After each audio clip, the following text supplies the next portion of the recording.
Huyu binti anaitwa Sara. Huyu binti yani ni kama malaika fulani ambaye ameletwa duniani kuja kusaidia wanadamu. Huyu binti alikuwa na uwezo wa kipekee sana, kwani aliweza kumfufua mbwa ambaye alikuwa amefariki, akafanya muujiza fulani uliofanya yule mbwa akarudisha maisha yake.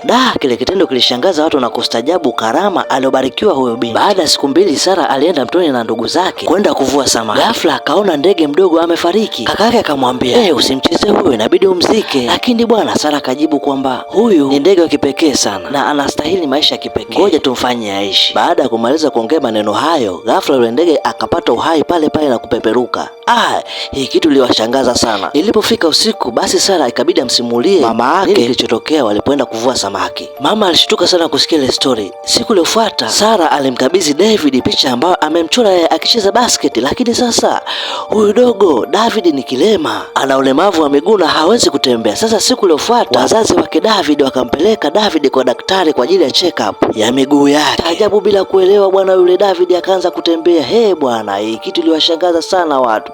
Sasa ile taarifa ikasambaa sana kwamba kuna mtoto ambaye ana uwezo wa kufanya miujiza ambayo ya uponyaji kama nabii. Basi bwana, watu mbalimbali kutoka mataifa mbalimbali wakakusanyika nyumbani kwa kina Sara ili mradi kupata uponyaji, kwani wagonjwa walikuwa ni wengi sana. Sasa bwana Sara akaa anatoa uponyaji wa kipekee sana na watu wakawa wanapona, ambao hawaoni wanaona, mabubu wanaongea, viziwi wanasikia. Kwa kweli hii ilikuwa ni ya kipekee. Sasa kuna ajabu ikatokea. Wakati anaponyesha ubinti ambaye ni kipofu, kukatokea mwanga fulani mweupe nyuma yake, kama roho fulani vya malaika inamsimamia nyuma yake, na hii ishara ilikuwa na maana yake, lakini bado ilikuwa haijaeleweka. Sasa wakati anamponya huyo kijana ambaye ni mlemavu wa miguu, likatokea tatizo, ikawa ni sintofahamu. Alidondoka chini na kuzimia, akajikuta anaishiwa nguvu kwa sababu ametumia nguvu nyingi sana katika kuwasaidia watu wapone magonjwa yao.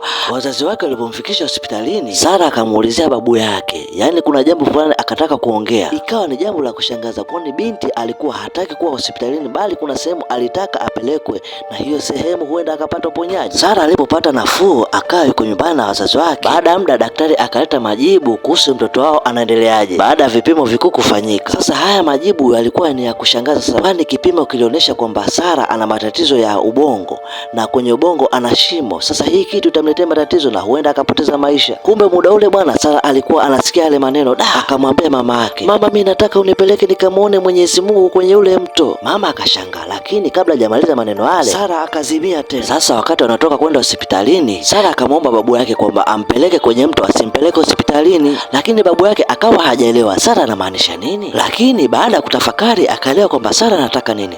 Sasa baada hapo akabidi atafute wale wagonjwa wote walioponeshwa na Sara na kutengeneza mpango fulani kabambe wa kumtorosha Sara hospitalini na kumpeleka kwenye mto, na hii ni kwa sababu wazazi wake walikataa hili jambo. Kwa hiyo lile jambo la kumtorosha Sara hospitalini ikabidi lifanyike na ndugu zake wawili ambaye ni kaka yake na dada yake. Wakatafuta mtu feki wakamweka hospitalini. Baada hapo wakamchukua Sara na kwenda naye mtoni. Sasa wakati wanaelekea kwenye mto, mvua ikawa inanyesha kubwa sana, lakini ilikuwa inajisi kwa sababu walikuwa na haraka, ikabidi watumie mwendo kasi ili kumwaisha binti kwenye mto. Lakini sasa ikawa ni kosa kubwa kwa sababu walikuwa wanaendesha gari kwa spidi sana, ile kitu ikafanya trafiki wawakimbizie. Sasa kwa bahati nzuri babu yake akatokea na kuwatuliza wale trafiki na kuelezea hali halisi ilivyo. Baada hapo trafiki wakaelewa na kuondoka kwa sababu wanajua historia ya Sara. Sasa bwana, japo walipitia vimbanga vingi sana, lakini walifanikiwa kufika mtoni. Baada hapo wakamlaza Sara pembezoni mwa mto na watu wengine tayari walikuwa wameshafika pale kwenye mto. Mama akawa anamlaumu babu yake kwa kumleta Sara sehemu kama hii. Sasa ghafla bwana, ukatokea mwanga fulani ukiwa unatokea kwenye maji, na pale pale nafsi ya Sara ikainuka ikainafuata ule mwanga. Baada hapo nafsi ya Sara ikawaga watu wote na kuondoka. Ilivyoingia kwenye ule mwanga, ghafla sura ikageuka na kuwa Mungu, alafu ikapotea.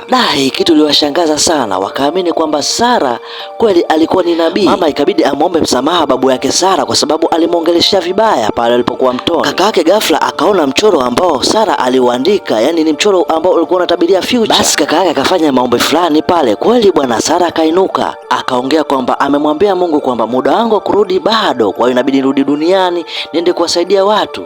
Naoma sana. Basi bwana Sara akarudi katika uhai wake na kuendeleza unabii, na hii inatufundisha kwamba katika maisha inabidi tuishi kwa imani ya Mwenyezi Mungu na tumwamini Mwenyezi Mungu, kwani yeye ndio pekee wa kuabudiwa. Na huwa sasa tukiishi duniani lazima tujitengeneze makazi bora mbinguni. Na movie yetu ndio imeishia hapa. Usisahau kushare, kulike, kusubscribe kwenye channel yako pendwa ya Twizzler TV Swahili, na asante kwa kuangalia.